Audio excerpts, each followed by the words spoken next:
Maná, maná. Maná, maná. Maná, maná. Fazia playback. Playback, velho. Botãozinho vermelho, pode ser. Botava o Durex na fita e playback. Não tem dor de Dedo cabeça. no olho e chute no saco, vale tudo. Dedo no olho, chute no saco, vale tudo. Exatamente. Olá, meu nome é Hulk Chanelli, sou professor universitário, design de produto, sócio criativo da Atom Studios e bem-vindos a mais um podcast. Esse podcast, ele é especial para mim, porque esse cara estudou comigo na faculdade. Ele sempre foi uma figura engraçadíssima, achei ele uma comédia de pessoa. E esse cara, o Estevão Toledo, ele tem mais de 20 anos na profissão, é formado pela FAAP de São Paulo. No início de carreira, conviveu com alguns dos melhores designers nacionais, como Fernando e Humberto Campana, Baba Vaccaro, Carlos Mota, que, aliás, a gente conseguiu até ter aula com esse cara foi bastante influente nas nossas vidas.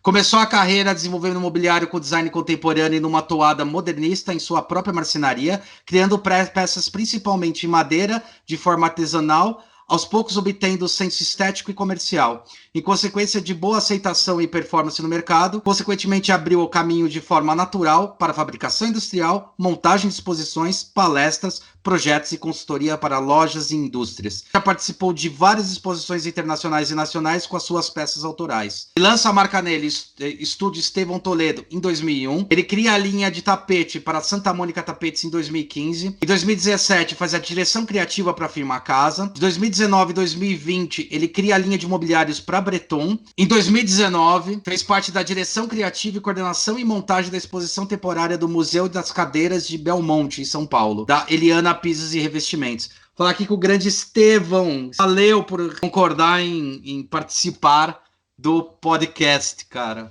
Como não concordar, né, Hulk? Pô, com o convite seu, cara.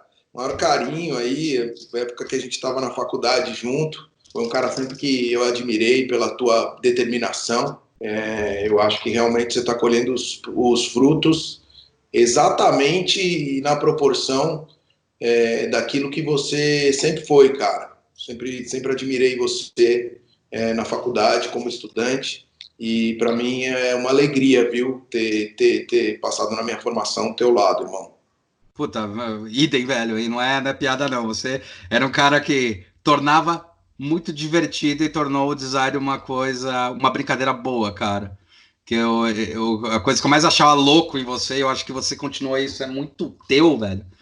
Que é essa coisa de levar as coisas na brincadeira, levando a sério, sabe? Sempre sorrindo, sempre estando animado. Não, vamos fazer. Sempre esse jeitão. Uma das coisas importantes da vida, eu acho que passar vaselina de vez em quando na vida é você botar bom humor nas coisas. Tem coisas muito sérias que devem ser faladas e elas não vão ser entendidas se você não botar humor, não passar uma vaselina ali para que a coisa não fique tão dura, né?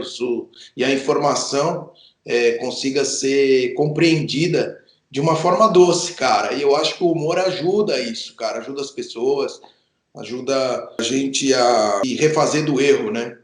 Eu acho que não só se refazer do erro, mas finalmente começar a mostrar de fato que você não precisa tratar as coisas tão a ferro e fogo, né, Estevão? Tipo, ou é tudo muito duro ou é tudo muito doce, né? Na verdade, você consegue lidar com os dois pontos. E eu acho isso importantíssimo para a profissão e para a história da vida da gente, né? Uma coisa que foi marcante, além do Guaraná Jesus, que eu estava citando, que foi engraçado, cara, eu lembrei dessa história. Era uma coisa que eu achava muito boa, cara, foi a evolução que você teve, cara, depois que você foi trabalhar lá com os Campanas. A evolução, assim, de se permitir fazer coisas que, tipo, a gente ainda nos permitia. Tipo, eu lembro desse do projeto da bola, porque ele ficou muito marcado o quanto você se permitiu usar aqueles conceitos que os Campanas estavam trazendo, mostrando que design era muito mais do que a coisa industrial, do que aquela pentelhação, aquela encheção de saco, que a gente acabou sendo cultuado, de certa forma. E como você evoluiu entregando um projeto tão completo, tão assertivo, cara. É impressão minha ou... Não, você está completamente correto, cara. E o duro da gente que é ser humano, a gente não sabe que precisa até precisar. Ou a gente não sabe que é incompetente até conseguir dar o próximo passo e olhar para você, olhar para trás e ver aonde você estava e perceber que você tinha que aprender muito.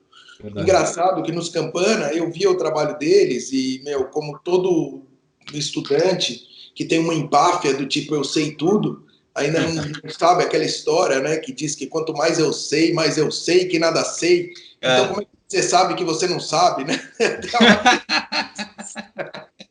Então, assim, eu fui meio que para falar, cara, eu vou ver o que esses picareta vão mostrar, cara. Pô, cara, não é possível. Os caras fazem coisa com corda, fazem coisa com barbante, fazem coisa com papelão, com inflado, com bicho de pelúcia, com... Meu, eu falei, esses caras com bambu. Falei, pô, cara, e até então, naquela época, o design estava muito em cima do produto novo. Por exemplo, da madeira, sabe, aquele produtinho industrializado. Isso. Que vira o produto, esse insumo já é industrializado, tecido, madeira, não sei o que lá, chapa, papapá, e transforma. E os Campana vieram com essa nova onda, que estava junto com a onda de sustentabilidade, e que deu uma confundida, porque todo mundo achava que os Campana, na época, eles faziam algo sustentável, por dar um reuso a um antigo material, o que Isso. não é verdade. Não é. Porque uma mangueira nem sempre ela era sustentável, né? Então eles pegavam a mangueira nova e colocavam no produto novo. O que a gente chama hoje de upcycle, né? Exatamente, não era um upcycle. Eles faziam uma coisa que era realmente uma quebra de paradigma. Que eu lembro que na época eu vislumbrei com o quê? Que eu acho que a Europa viu muito valor nisso, porque eles estavam num ponto onde o plástico tinha sido muito usado e desde do pós-guerra, e a Itália veio com esse plástico, com essa industrialização e tal, nessa época, né? Então, a Lesse, bombou, né? Exato, há 20 anos atrás. E o que aconteceu? Que eles vieram com com esse pensamento brasileiro, que a gente não tinha as coisas e a gente dava o nosso jeito. Então, por exemplo, eu não sei se você lembra, nas borracharias, cara, tinha aqueles letreiros que era o pneu, duas bacias, uma do lado da outra, e uma luz dentro. Você lembra disso, cara? Puta, acho que eu lembro, cara. Puta, acho que eu lembro, velho. Caralho. Cara, isso era um negócio da borracharia. Tinha toda a borracharia, se escreviam no pneu, em volta do pneu, assim, com as duas bacias em volta do pneuzão, como se fosse é verdade. do lado do outro, com a luz no meio escrito borracharia. Cara, e isso acabou, esse tipo de ideia... Como as gambiarras, o jeitinho, né? Essa coisa. A gambiarra ficou um negócio muito brasileiro nessa época. Uma gambiarra bem feita é melhor que um serviço mal feito, né? Muito dessa linha, acho que o MPV, né? O mínimo produto viável. O menor produto viável, Né? Então, eu acho que essas coisas hoje evoluíram, mas evoluíram em cima dessa ideia simples. Sim. Né? Só ganhou nome chique, né? Porque, na verdade... Entendeu? Ficou bacana, cara. Ganhou nome. Bonitinho. Exatamente. Ganhou nome, evoluiu, né? Que nem cachorro de rua. Ganhou nome, pô, é porque tem um dono, né? Agora virou pet, agora não é cachorro de rua, agora é pet. Viu? É isso. Então, você vai falar, pô, não sei o quê, vagabundo, cachorro, sai. Aí daqui a pouco ele vira totó, pronto, é o totó, não é mais, né? Esse é o nosso totó. Então, assim, eu acho que daí eu entrei nessa. E aí eu comecei a perceber Eu lembro que você, cara, você comentou disso, eu lembrei de um projeto que você fez lá nos Campanas, cara, que era com as câmaras de pneu, cara.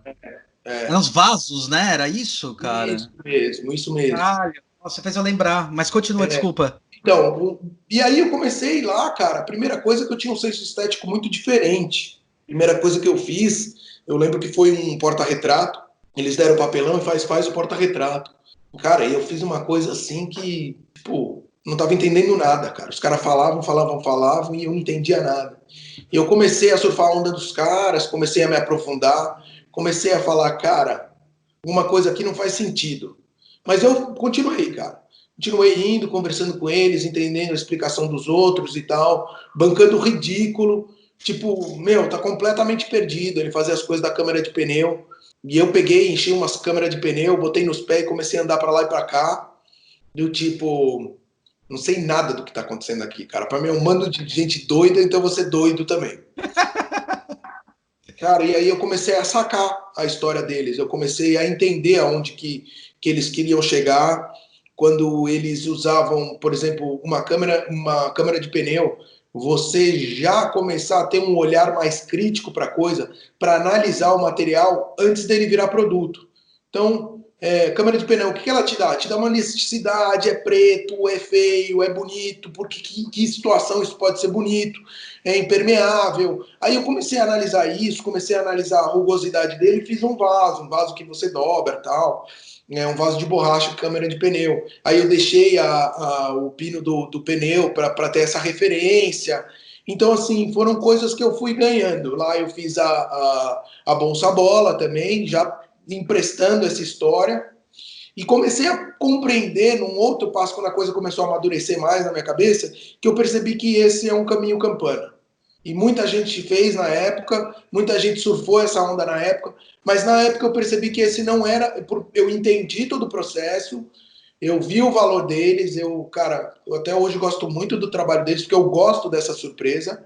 Eu acho que, o design é surpreendente. Por exemplo, você consegue achar, Hulk, que é o que a gente estava falando do letreiro da borracharia, mas a gente às vezes acha as nossas respostas num carrinho do cara da carroceiro. E às vezes você acha num avião último tipo, num jatinho último tipo que você vai na feira ou vai sei lá, num boat show, olha ali dentro aquele iate que, custa bilhões e do mesmo jeito você encontra a solução, né? Uhum. Então, assim, eu acho que, cara, os Campanas eu abri a sensibilidade de perceber Perfeito. que essa história do que quanto mais eu sei que eu não sei. Então, como é que eu sei, né? Eu acho que isso tudo, cara, desenvolvia a humildade, cara. Acho que o designer que não é humilde, cara, que não sabe conversar com as pessoas, que não sabe entender as dores. A famosa empatia, né? Se não souber. Exatamente, mas você só tem empatia se você tiver humildade antes de perceber que você não sabe tudo e que você vai aprender ao longo do processo. E isso moldou, então, na verdade, os camponeses eles ajudaram você a moldar um olhar, né? Um olhar mais refinado sobre as coisas, além desse processo de poder se permitir estar errado, né? Eu acho que também isso é um outro ponto do design, né? Se permitir falar, estou errado, e posso ser melhor por causa disso. E baixar o preconceito, né, cara? O preconceito no que eu digo de preconceito. Se você já tem o conceito, fica difícil de você aprender um novo conceito, você entendeu? Porque você faz com que aquele conceito vire o seu 100%, você não deixa espaço no HD. Você tem que sempre deixar um espaço do HD de tipo, cara, vamos ver se não me conta uma outra história dessa vez. E eu acho que ser curioso em relação a isso, que abre espaço para empatia. Sim. E o que você traz hoje nos seus projetos disso? O produto em si, eu acho hoje, Cookie, eu acho pouco, cara. Por exemplo, você falar, pô, eu fiz uma cadeira bonita. Eu fiz uma cadeira bonita. Eu acho pouco. Eu acho que tipo, cara, pô, que legal, cara, esteticamente bonita a cadeira, que legal. Mas qual é a grande história dessa cadeira? Material, por exemplo, pode ser um material novo, uma inovação, um reflorestamento novo, vai vir um discurso. É um processo que você faz, que ele é interessante. É uma reflexão mais filosófica sobre a coisa. Para mim, tem que ter profundidade. Não pode ser só o estético pelo estético. Pessoalmente falando, como você falou, para mim não me interessa fazer uma cadeira se eu não tenho um porquê, um propósito maior. E seja ele qual for, tá? Eu não tenho preconceito quanto a isso. Ou o início de uma amizade, por exemplo, uma cadeira rock com um amigo meu, o Rafa Preto, que a gente apresentou, que ele tem umas chapas e tal, tem todo um processo diferente, a gente somou ali para fazer algo realmente diferente no meu trabalho, no trabalho dele. Ele trabalha muito com... O que hoje a galerinha chama de collab, tá? Só pra frescura. Ah, collab, cara. É trabalhar junto mesmo. Exato. Collab, cola aí na grade. Cola aí. Não é? É isso. Eu acho que esses termos aí dificultam a gente, sabe? Fica uma coisa muito, muito pasteurizadinha. A encheção de saco desses termos é que eles acabam. A gente que trabalha às vezes muito com empresa, eles acabam ficando colados na empresa. E quando você vira e fala, cara, Design Thinking não é uma metodologia, para de falar essa merda, ele é uma forma de pensar, não tem a ver com metodologia. Os caras, não, metodologia, aí começa a tentar implementar, não vai Exato. funcionar, cara. Porque não se permite ser permeável. É É bizarro. porque assim, eu acho que poucas pessoas propõem, eu vejo isso. Poucas Verdade. pessoas propõem. E, meu, putz, é porque é muito gostoso, né, cara, você ter um corrimão na vida para subir uma escada. Então, Sim. assim, mas quem que vai colocar o corrimão, você entendeu? Para que as pessoas passem com facilidade? É o design, cara. Então, assim, quem se propõe a fazer design tem que se propor a trazer o conforto que as pessoas estão procurando e trabalhar em diminuir as dores de todo mundo, né, cara? Não só as dores físicas, que é da ergonomia, mas como as dores, cara, de perdidos na vida, e aí são essas pessoas, são, sei lá, cara, os Pedro Álvares Cabral que, meu, vê o mar e fala, mete os loucos, né, cara? Mete os loucos. Qual é a certeza disso? Ah, não tem certeza, cara. É, Só que você... tanto que na história a gente chama de indígena porque o pessoal achou que tinha chegado nas Índias, né? Por Não, isso que chamam de indígena. exatamente. E você vê a história aí, a gente chama Brasil por causa do pau-brasil, É. Cara, e que quais são os corrimões que você anda colocando? eu gosto muito da pessoa, cara. Tá. Isso é uma coisa até que eu não, que eu não faço, eu não tenho muita motivação para fazer prêmio, cara. Então os caras me perguntam, que prêmio que você ganhou? Falei, putz, eu não tenho motivação nem busca atrás de ganhar prêmio, cara. Tá errado isso, tá? Não é uma coisa que eu aconselho. Gente, não segue o meu conselho. Porque Ou prêmio, siga. não siga, não siga o que você sabe que não deve seguir, porque prêmio te abre muita porta. Abre mesmo. Você conhece muita gente, você sabe, você já passou por isso, você sabe que prêmio vai te abrindo portas e mais portas, mas eu, infelizmente, esqueço dos prêmios. Eu trabalho sozinho no âmbito do design, então eu acabo deixando de lado os prêmios. Assim, se não passar muito na minha cara, eu não participo. Tem gente que me manda o WhatsApp, ó, vai tal prêmio tal, participa, vai, Esteve, entra no prêmio, não sei o quê. Aí eu participo, mas não é uma, assim, o meu grande lance são as pessoas, cara. Eu Aham. uso o design para tocar as pessoas, para poder. Esse mesmo podcast que a gente está fazendo, esse encontro, eu agradeço muito ao design, porque Sim. Eu também, cara. é ele que me fez ter uma notoriedade na multidão, sabe? Pelo Uhum. design eu consegui isso. Tem outras matérias, tem outras formas de você conseguir, mas o design me deu isso.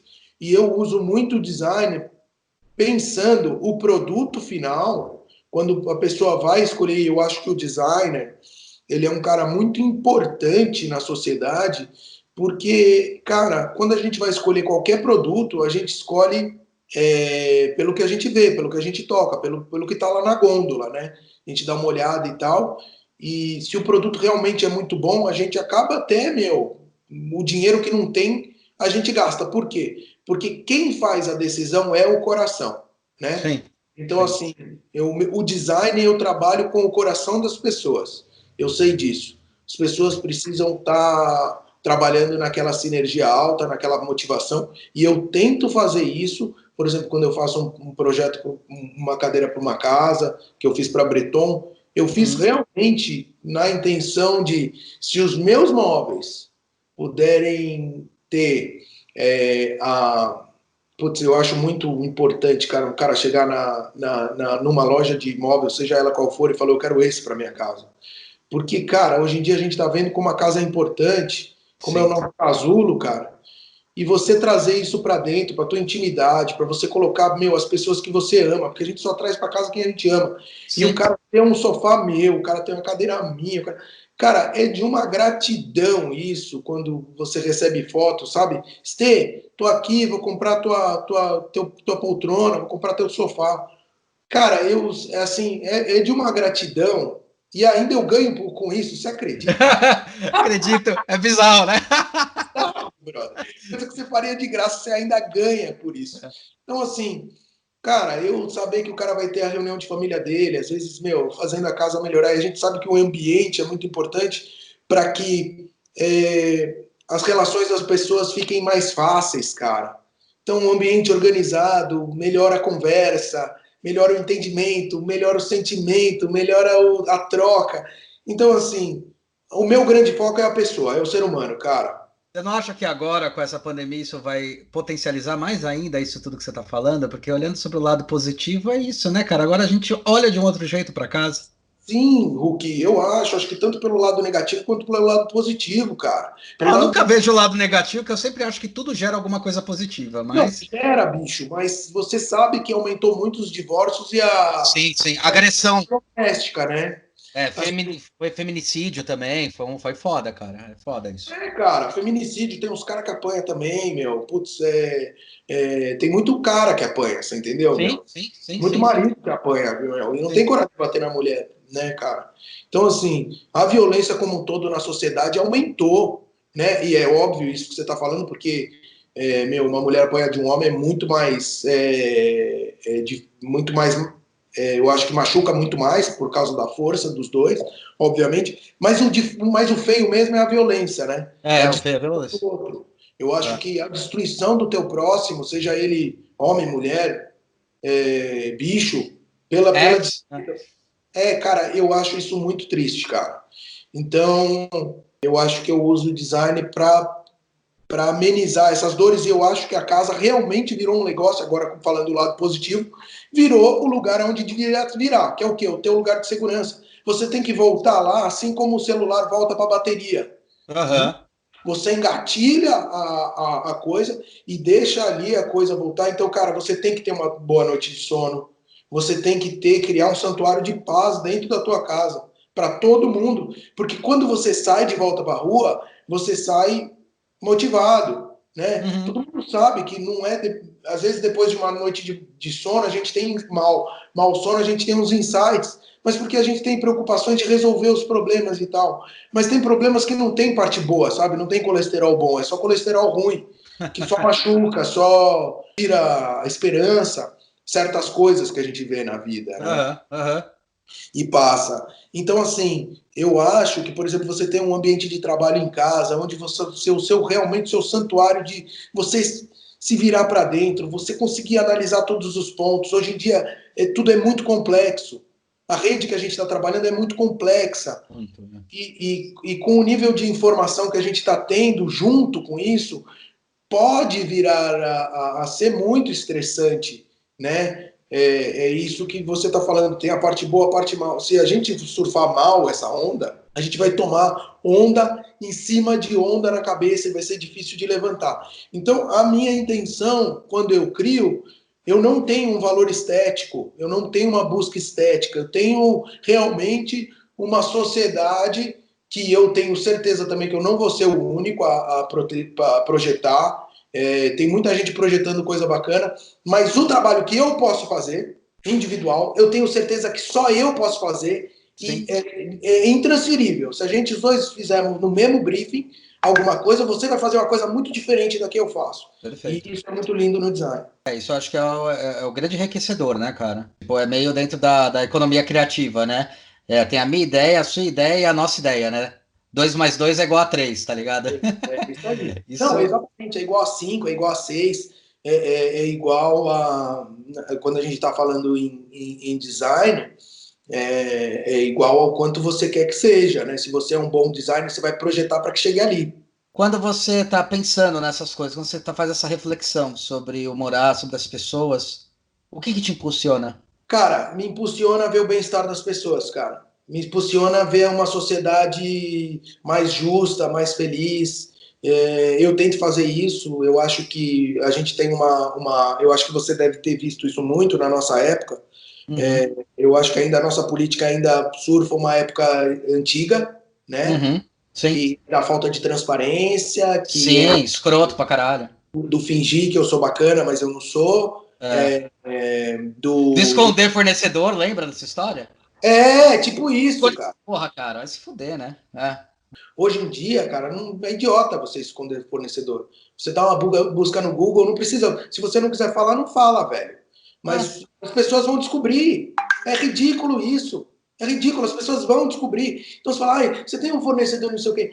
E, cara, meu, ninguém consegue esconder mais nada, Hulk. Você Sim. passou, você vai deixando rastro onde você vai. Você fez um gasto no posto de gasolina às 3 horas com o teu cartão de crédito, está lá. Entendeu? Com a digitalização das histórias, quando era analógico no papel de pão, legal. Ah, não passei aqui, não fui eu, não fiz. Hoje em dia, para você conseguir esconder as suas pegadas, é muito caro, meu. E precisa, sei lá, cara, eu acho que é muito caro e muito chato, né? Porque você fica, o mentiroso tem que ter uma puta boa Exato. Você não é você. Você é uma... exatamente, esse mentiroso tem que ter boa memória, né? Para repetir direitinho. E eu nem tenho memória para isso, cara. Então. Nem quero ter, né, cara? Nem quero ter. A gente costuma dizer que, tipo, o mesmo esforço que você tá fazendo para tentar mentir é o mesmo esforço que você vai fazer para não mentir e fazer a coisa certa. Então por quê, né, cara? Só que depois você leva esse esforço para frente, né? Exato. Se eu falar aqui, eu gosto aqui no seu podcast, que eu gosto pra caramba da Elis Regina, eu vou ter que, quando você for na minha casa, você vai ter que ver os CDs, você vai olhar, você vai ter que... Pois tem, mas e aquele, putz, eu fui no show da Elis Regina, você fala, ou eu vi um filme da Elis Regina, fala, Bom, você não falou que você gosta da Elis Regina? Ah, não. Fala, que cara pilantra, brother. Entendeu? Coisas bestas assim. Eu tava lendo um livro que eu achei fantástico quando eu fiz o mestrado, achei incrível, cara, que é do Alvin Toffler, e ele fala que a gente tinha isso em 1980, cara, muito bizarro, né? E ele falar que a gente tava chegando numa época em que a gente retornaria para o estado de prosumidor, que é consumidor e produtor dos nossos próprios bens e serviços. E a gente chegou nesse momento. Chegou um momento onde qualquer coisa que você diz ou você fala tem que ser muito. Eu acho que é isso que você fala, né, Estevão? Isso que eu acho legal. Eu sempre gostei muito de você, que você sempre foi muito honesto e muito sincero sobre as coisas que você coloca e como você coloca. Né? Eu nunca vi você mascarando nada. Não é do teu perfil. Né? Não é. E isso é muito importante para a época que a gente está.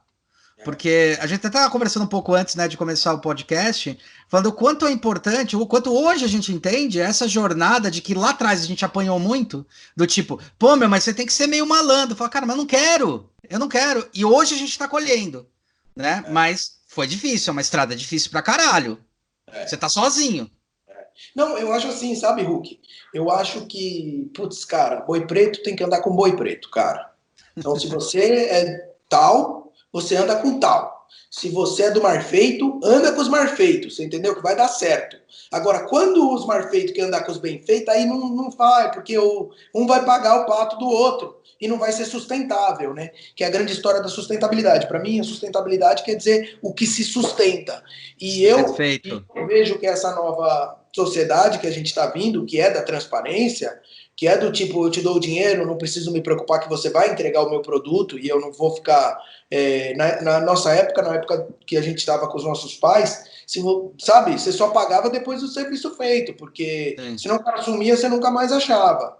E hoje em dia, com essa história de mídia social e tal, as pessoas estão muito, a gente está muito mais exposto. E eu acho, cara, sinceramente, que quando você faz tudo direitinho, eu acredito nisso, eu acho que você atrai pessoas bacanas, sabe? Tipo, que nem esse papo que a gente tá tendo. Sim, então, sim. Gente que acredita na mesma coisa que você. E muita gente me liga, eu aconselho muita gente, Hulk. Os caras me perguntam, como é que eu faço? Como é que eu não faço? Eu faço isso, faço aquilo. Às vezes as pessoas querem uma receitinha de bolo e não tem. Não tem. Porque você vai ter que fazer do seu jeito. E só você vai saber quais são os pontos que realmente te agradam, os pontos que te incomodam ou não, né, cara? Interessante porque, por exemplo, nesse quesito a gente até é pouco parecido, que é a questão de sempre ser muito honesto, né? Eu tomei muita bronca no começo de carreira porque eu sempre fui muito honesto. Eu lembro que eu tomei uma bronca federal quando um cliente perguntou: mas onde é que eu faço isso? Eu falei, cara, tem um cara muito bom que faz esses modelos, você pode fazer com ele. Cara, eu tomei uma bronca federal. Eu falei, mas qual que é o problema? A gente podia ganhar em cima. Fala, foda-se, velho. Eu me sinto menos agredido ao universo online do que muita gente se sente. Sim. Porque eu sempre fui muito honesto no que eu tava falando, sabe? Eu acredito nisso e, tipo, sempre fui muito transparente. E acredito que você também seja isso. Foi até engraçado quando você falou isso, porque a gente se encontrou, né, de uma maneira até curiosa, né? Minha noiva, o sobrinho dela estuda no mesmo colégio que seus filhos. E a gente se esbarrou lá, né? Seu sobrinho é bem famoso lá. É, o Fred é foda, cara. O Fred é foda. Eu tenho Ele um carinho por ele, cara. Mas é engraçado porque depois disso eu falei, caralho, meu Estevão, cara, fazia tanto tempo que eu não vi esse cara, velho. O que ele tá fazendo? Eu comecei a acompanhar o que você tava fazendo. Que é aquilo lá que você falou, como você não participou de concurso e tal, você aparece a partir do momento que a gente procura, né? Daí eu vi que você tá fazendo bastante coisa, fazendo um monte de coisa. Eu falei, puta, que bacana, cara. E o que isso aí que você está falando é tão sério, cara, que eu acho que depois de tanto tempo fazer isso, as pessoas, putz, é muito legal, porque, meu, grandes empresas, tipo, sabe, acabam me procurando para perguntar, cara, tipo, o que você acha, Estevam? Até eu assusto, eu falo, cara, o cara quer saber o que eu acho, né? Tipo, É meu, olha o verdade. tamanho da empresa dele, olha o tamanho da coisa dele, o que eu acho, né, cara? E eu acho que é muito pelo que a gente fala que as pessoas reconhecem a gente, né, Hulk? Não só pelo que a gente vê, eu acho que é isso que você falou. Eu olho, putz, que legal, o trabalho é bacana. É isso, né? O trabalho é bacana. Aí quando você vai conversar com a pessoa, você vai tirar a prova dos 9, vai ver, pô, será que ela é bacana mesmo ou será que ela. Como que será que ela é? Vamos para o segundo passo, né? E eu acho que isso é muito importante hoje em dia, principalmente a gente que é designer. Por que eu digo isso? Porque o designer, cara, você vai entrar na cozinha da pessoa, cara, da empresa dela. Sabe? E quando você falar que, meu, é pra pintar de cinza, bicho, tenha certeza que é pra pintar de cinza. Porque se pintar de cinza e não vender, você cerrou o galho que você estava sentado. Então, se Perfeito. você não sabe, cara, tenha humildade de dizer que não sabe. Do que você ter certeza numa coisa e atravessar a rua e esquecer de olhar para o outro lado. Sendo que a gente tem que olhar 360 graus para cima e para baixo, além do que não só 360 graus. É É, tipo, meu, avião mesmo. Tipo, você tem é. que olhar para todos os lados, cara. E para antes de atravessar. Porque senão, cara, muita gente já caiu por essa empolgação do tipo, eu sei, investir tudo numa ideia egocêntrica, sem querer, porque a gente é levado pelos outros para isso, porque começam a, Sim. nossa, como você é bom, como você é bom, nossa, Hulk, que lindo que você fez, nossa, Hulk, que aula que você dá, nossa, Hulk, não sei o que, não sei o que lá, as pessoas vão te inflando, e se você não É. tiver muita personalidade para perceber que, pô, obrigado, e ter consciência de que aquele ponto tá te dando parabéns, mas não é que Sim, aquilo é uma coisa adquirida e pronto. Não, sim, cara, sim. no dia seguinte, o próximo passo começa tudo de novo. É, e sempre olhar onde foram os pontos que realmente eu não acertei e sempre tentar enxergar esse 360 graus em todos os lados, né? Como Exato. você mesmo disse, que eu achei ótimo isso. Quando a gente fala sobre essa questão espiritual mesmo, e quando a gente projeta alguma coisa para as pessoas e com as pessoas, como é que você pensa, conceitua, parte, acredita no momento em que você está querendo gerar um novo objeto para o mundo? Então, nunca sou eu, né? O ponto. Nunca o ponto principal sou eu. Eu sempre analiso algo que a pessoa tem de ponto forte, ou a empresa tem de ponto forte, que eu acho que está sendo pouco explorado e pode virar uma história muito interessante. Porque desde que o Uhum. mundo é mundo, quem ganha o mundo é quem sabe contar a história, Sim, né? storytelling. É. Outro aí, ó, você gosta dos termos, né? Ah, cara, tem que ficar usando. É que eu falo mais para o pessoal entender no podcast. Então, assim, eu sempre gostei do tio que contou a história. Sempre É, legal. gostei de uma história bem contada, porque você acaba entendendo mais profundamente as importâncias das coisas. Eu acho que histórias como o Chapeuzinho Vermelho, os Três Porquinhos, elas trazem em si, elas são tão bacanas porque elas trazem em si ensinamentos muito fortes. Sim, Eu acho sim. que outras histórias, por exemplo, que nem Beavis and Butthead, que foi muito sucesso na nossa época, faz muito sucesso, mas depois é totalmente esquecido porque você não traz apenas divertimento, Porque apenas é temporal, né? você entendeu? E é só para dar uma risada. Então, histórias, boas histórias, cara, meu, sempre nos ensinam muito. E eu acho que, inclusive, o design, ele tem essa capacidade de, através do produto, que é o que eu sempre faço, sabe, Hulk? Aham. Eu faço indo, pego ali alguns pontos que eu acho interessante sobre a Big Picture e Uhum. monto o meu projeto. Eu não caio no erro de achar que o meu projeto vai ser o melhor projeto do mundo, Legal. porque isso não sou eu, é o projeto. tá? Então, a gente vai dar para ele toda a condição e vai jogar ele como um filho pro mundo. Se ele fizer sucesso, é dele, cara, não é nosso, você entendeu? Então vai tudo com ele, toda a minha expectativa.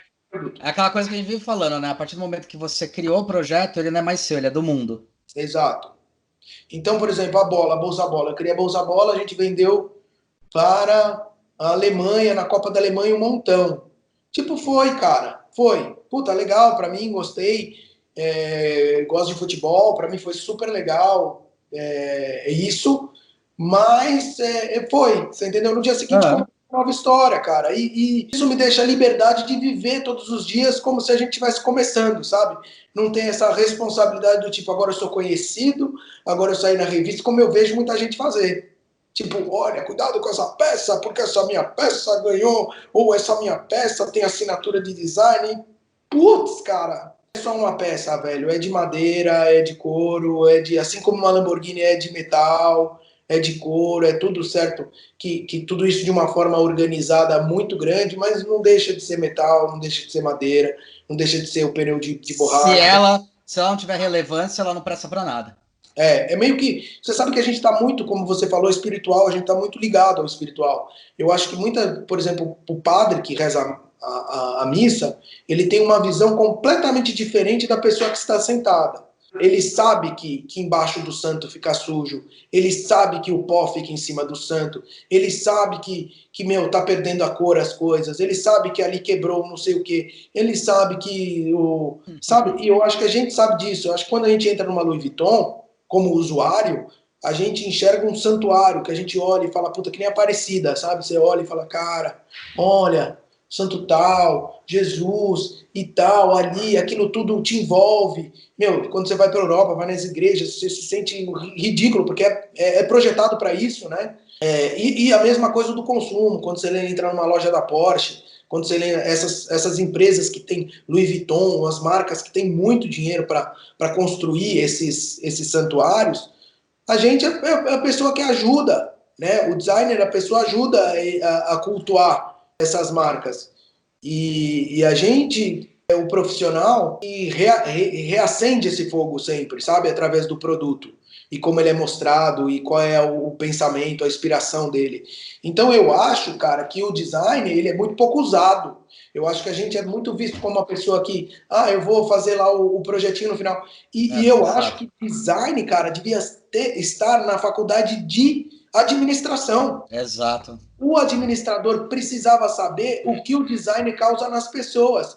Mas, assim, um pouco pelo lado do estudo, um pouco pelo lado teórico e técnico, e não só quando ele chega na loja da Porsche e aquilo, ou quando ele entra, sei lá, numa loja de barco, sabe? Coisas assim, de avião, de helicóptero. Ele deveria saber que é o design que transforma aquilo em significado, né? Então, assim, a gente tem um poder muito forte na mão. Eu acho que nós somos os novos alquimistas. Nós conseguimos realmente transformar o carvão em brilhante através do produto, do material bem escolhido e do storytelling, cara. Se você tiver tudo isso com muita verdade, que eu acho que é muito complicado, parece falando assim muito fácil, mas, cara... Não é. Senão não tinha que ter faculdade pra fazer essa porra. Não, e são muitas pessoas trabalhando em função disso. Hulk, não é tipo, eu sou tudo bem, estudo no Google aqui, no computador, vejo os podcasts, vejo isso. Eu acho isso muito complementar. Mas, cara. Isso, falou bem, complementar. Mas, cara, eu percebo sim que a faculdade, no final das contas, lá na frente, depois que você faz uns anos de formado, que você precisa realmente manter o seu alto nível, cara, saber certas coisas de faculdade, passar direitinho por aquilo, eu acho, e principalmente a disciplina de você ter sido montado as cores, sabe? Lembra aquelas paletas de cor? Isso tudo dá uma bagagem, hoje em dia, para que eu tenha autoafirmação naquilo que eu falo, sabe? Que eu vejo nos detalhes que certas coisas são muito importantes para que a minha ideia seja bem estruturada. Todo mundo sabe um pouco, por exemplo, de advocacia. Né? Todo mundo sabe um pouco. Então, sabe um pouco sobre os seus direitos, seus deveres e tal. Mas na hora que o negócio tem que ser realmente executado, você precisa de um advogado. As pessoas têm que enfiar na cabeça que tudo bem que você possa saber desenhar, que não tem nada a ver com design saber desenhar, mas tudo bem que você saiba desenhar ou sabe que você precisa ter, mas para você fazer um trabalho decente, você vai precisar de um cara especialista nessa área, porque não é por acaso que a gente estudou tudo que estudou. Exato. Então, a coisa que me preocupa hoje no mercado, quando a gente está falando de tudo isso, são pessoas que estão estudando a nossa área, o famoso design thinking, o que a gente comentou que na verdade é só um termo, porque não é uma metodologia, é uma forma de pensar, e acham que vão implementar isso engessando a história. Contrata a gente, caralho. A gente é especialista nessa porra. Não, e não existe essa metodologia, né, Ruki? Não. Existe mais ou menos. Existe. Mas o que faz a roda girar não é a metodologia. Não. O design é algo muito de idiosincrasia, né, cara? É o que você pensa da vida. Então, isso a Baba dizia, você quer ser um bom designer, quem faz o bom design são os clientes que você tem. Quanto mais clientes você tem, mais oportunidade você tem para aprender, mais oportunidade você tem para desenvolver. Então, assim, eu trato meus clientes muito bem por causa disso, sabe? Porque eles me dão a oportunidade de eu ser, né? Eu acho que me dão um projeto para eu conseguir desenvolver mais um pouco. Sem eles você não existe. É simples assim. E hoje, isso que você falou, a história da pluralidade. Um nome difícil isso, pluralidade.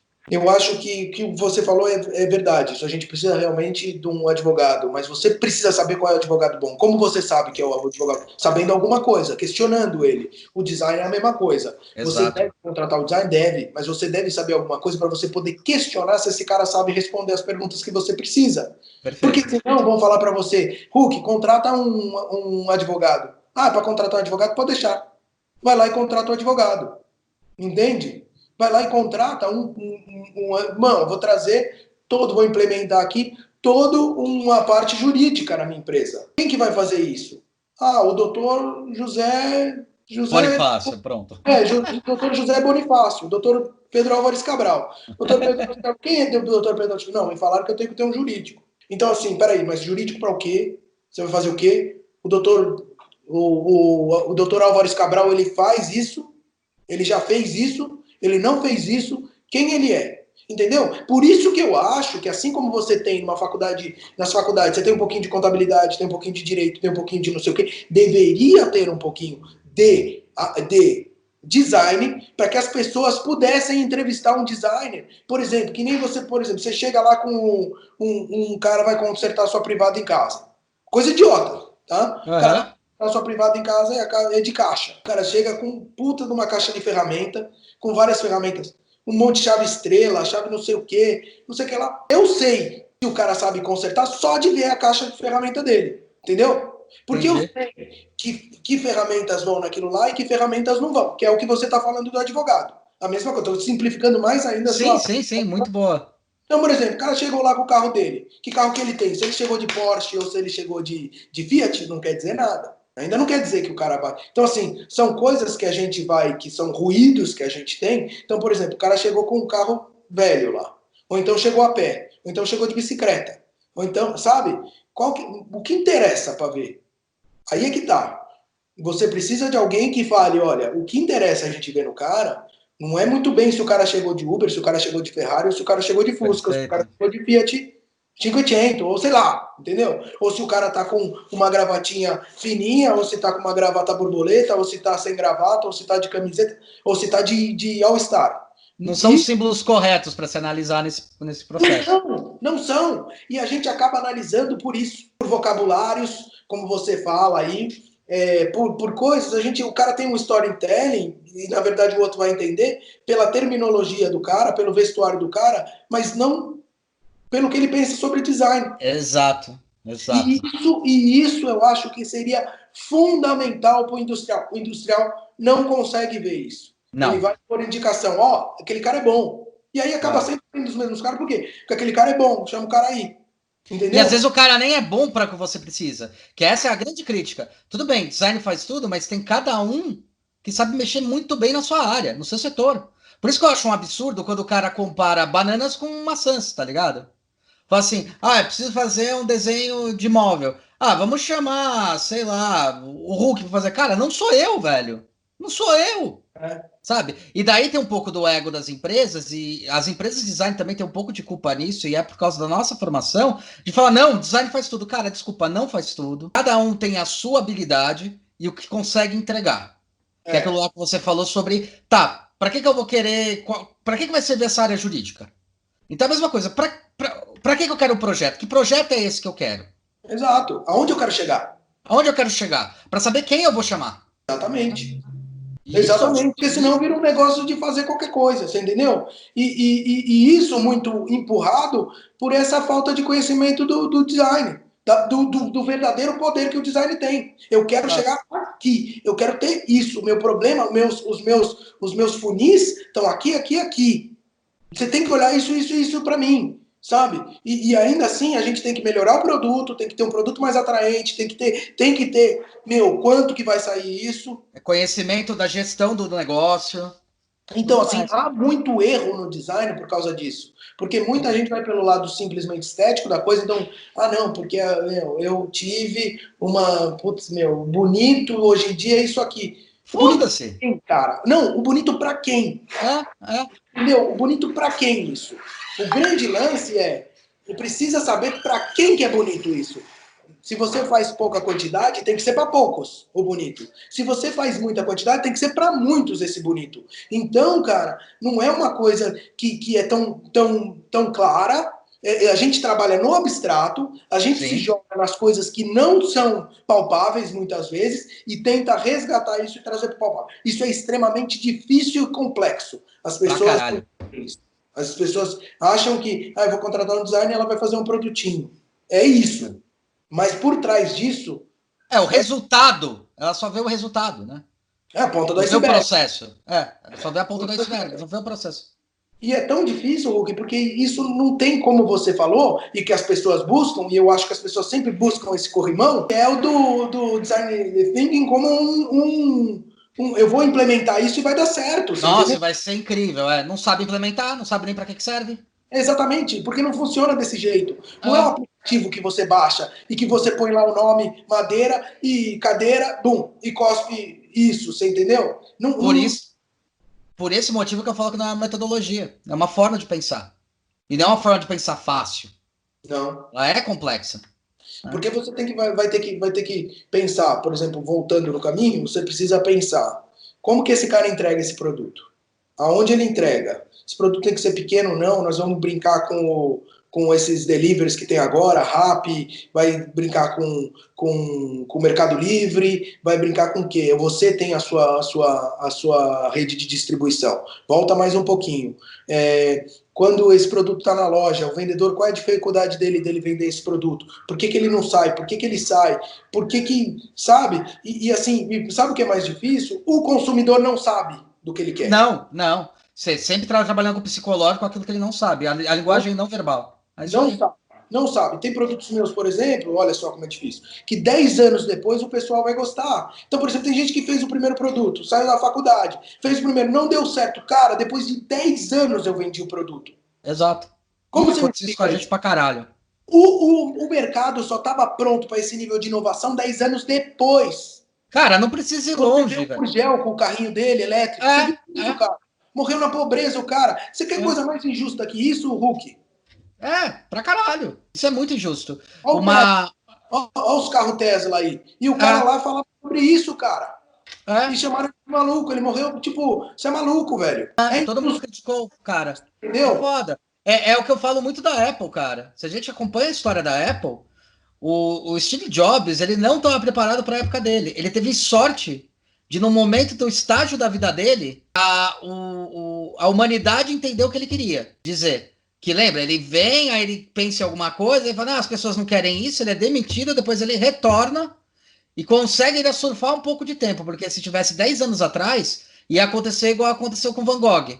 Fez os girassóis, vendeu por $50 e acabou. O Van Gogh, cara, não vendeu um quadro pro irmão dele, brother. Irmão ou cunhado, Você vai lá pra Holanda, meu, puta, eu vou te dizer, cara, me deu uma raiva, fui naquele museu dele lá, Hulk, me deu uma raiva, velho, porque eu vi aquilo, e a gente como criador, você sabe quais são as angústias que a gente sente, de, puta, muitas vezes você ser invisível, cara. invisível. Você trabalha, faz trabalhos lindos. Meu, eu vejo muita gente que tem trabalhos lindos, Sim, bons, pessoas extremamente talentosas e que chegam para mim e falam, Estevam, o que eu faço? Sim, não tenho como absorver, não tenho como trazer essa pessoa, mas eu vejo que é um talento aí. E aí a mesma coisa você vê o Van Gogh, que, porra, puta maluco, cortou a orelha. Aí você vai lá, meu, puta de um museu maravilhoso, numa praça maravilhosa em Amsterdã. Você vai vendo a angústia dos caras na pintura ali, cara. Você vai vendo que o cara, meu, quando ele sentiu aquilo pesar, o peso que ele sentia da vida. E aí, meu, hoje em dia você vai nesse lindo, maravilhoso, tem 1 milhão de seguranças falando que você não pode tirar uma foto, não pode filmar, não pode falar nada lá dentro dele. Cara, eu acho isso de uma inconsistência. Bicho, o cara que fez não ganhou nada, mas, putz, esses vagabundos, meu, que vive do cara, velho, hoje em dia, que ganha bilhões no quarto dele, que não fizeram bosta nenhuma, a não ser negociar essas obras e fazer isso. Não, você não pode tirar foto. Não, você não pode, não sei o quê. Não, você não pode. Puta, uma vergonha, cara. Acho que ele como artista e a gente como artista, você fala, cara, eu nunca fiz a arte para isso, cara. Para vocês ficarem aqui determinando quem é que vai tirar uma fotinha, não vai arrancar pedaço, cara. Aquelas histórias. Então tira o flash, cara. Tira o flash, não tem problema. Não tira com flash, queima. Beleza. Mas não. Puta, se não vier aqui pra Holanda, bicho. Se você não vier aqui pra Holanda, você não vai mostrar pros teus amigos, cara. Você não vai mostrar como que é a arquitetura aqui, você não vai mostrar como que é não sei o que. Se você quiser, você paga. E isso, cara, é uma coisa que pra mim me ofende. Você não dá de graça o que você pode dar de graça, porque é óbvio que é maravilhoso estar lá. Sim. Óbvio que é maravilhoso você ver ao vivo. Esse é o grande lance. Agora, os caras ficarem nessa... Sabe, até tudo bem, o cara fica 3 horas lá com eu quero tirar uma selfie aqui, minha amiga, vamos mandar que tem mais gente para ver. Concordo totalmente com isso. Agora, tem coisas assim que, meu, eu vejo no mundo que não tem pé nem cabeça, cara. E só lá, sabe? Tipo, só neste museu, assim. E eu fazia de propósito, tirei um monte de fotos, fiz um monte de histórias.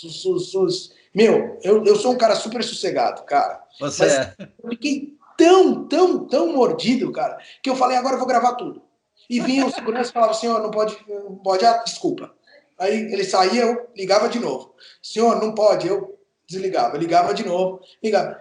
Então, assim, para mim não tem motivo você não dar de graça para as pessoas o que você pode dar de graça. A experiência de estar lá dentro é verdade, é cara, é difícil, é não sei o quê. Mas não existe fazer certas coisas, esse egoísmo, assim, para mim, sem uma justificativa correta, para mim, não faz sentido, cara. Não, eu entendo perfeitamente o que você fala. É bem legal, cara, esse ponto de vista, porque é interessante isso, né, cara? É uma coisa que a gente até estava criticando, por exemplo, no modernismo, né? Que é uma coisa que a gente até absorveu muito na época da faculdade e tal.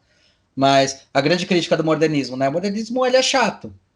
O modernismo, ele... A gente até estava discutindo, falando, cara, o modernismo é tão chato que se você não coloca um móvel modernista dentro de uma casa modernista, não funciona.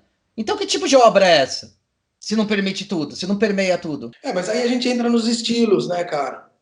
Então, mas você entende que a crítica que tinha sobre isso era, você tem um estilo, mas como é que você pode falar que você tem um estilo modernista e daí você não permite, porque isso acontece na arquitetura. Ah, não, mas a casa modernista, vamos botar uma modernista. Por quê? Por causa do corrimão. Por causa do corrimão que a gente A segurança.